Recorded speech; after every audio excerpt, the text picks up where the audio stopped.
სამოქალაქო განათლების ლექტორთა ასოციაცია და ჟურნალისტთა ქსელი გენდერული თანასწორობისთვის სტუდენტებისა და ჟურნალისტებისთვის ფოტოკონკურსს აცხადებს.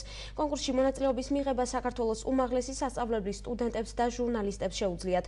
კონკურსანტმა ფოტოს გამოგზავნისას აუცილებლად უნდა მიუთითოს ავტორის სახელი, გვარი, ასაკი, საკონტაქტო ნომერი, ელექტრონული მისამართი, სასწავლებელი ან სამუშაო ადგილი და ფოტოს მოკლე აღწერა, სად და რა ვითარებაშია ის გადაღებული. ფოტოსურათების მიღების ბოლო ვადა 30 მარტია. კონკურსში მონაწილეობის მსურველებს დეტალური ინფორმაციის მისაღებად შეუძლიათ თელავის გენდერის მედია ცენტრს მიმართონ.